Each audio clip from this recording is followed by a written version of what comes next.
يا أيها الذين آمنوا اتقوا الله حق تقاته ولا تموتن إلا وأنتم مسلمون.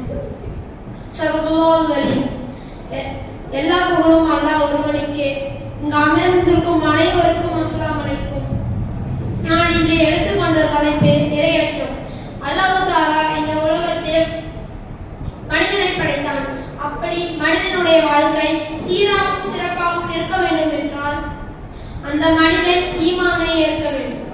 அப்படி ஈமானை மட்டும் ஏற்றுக்கொண்டால் பத்தாது, அதோடு சேர்த்து இறையச்சமும் வேண்டும். இறையச்சம் என்பது பாவம் செய்வதற்கு எல்லா வழிகளும் இருந்தும் அந்த பாவத்தை விட்டு விலகி இருப்பதுதான் இறையச்சம். ஒரு முஸ்லிமான மனிதனின் வாழ்க்கை என்பது ஒரு மரத்தை போல. எப்படி மரம் உறுதியாக நிற்பதற்கு வேற அவசியமோ அதை போல மனிதனின் வாழ்க்கை உறுதியாக இருப்பதற்கு இறையச்சம் அவசியம். நாம் எந்த நிலை சிந்தித்து பாருங்கள்.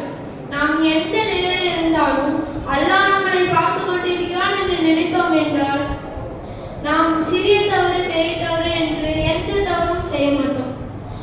ஒரு முறை உமர் ரலியல்லாஹு அவர்கள் கலீஃபாவாக இருந்த நேரத்தில் இரவு நேரத்தில் தன்னுடைய மக்களின் நிலைமையை அறிவதற்காக வருவார்கள். அப்போது ஒரு வீட்டில் பேசக்கூடிய சத்தம் கேட்டது. நின்று அதை கவனித்தார். அப்போது பேத்தியும் பாட்டியும் பேசிக் கொண்டிருப்பதை கவனித்தார். அப்போது அந்த பாட்டி சொன்னார், பாலில் தண்ணீரை கலந்து விடுவோம் என்று சொன்னார். அப்போது அந்த பேத்தி கூறினால், உமர் அவர்களுக்கு தெரிந்தால் கோபப்படுவார், தண்டனை கொடுப்பார் என்று சொன்னார்.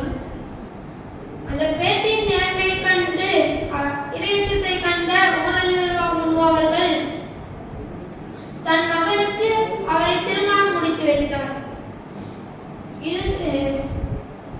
இறையச்சம் வணங்குவதற்கு மிகவும்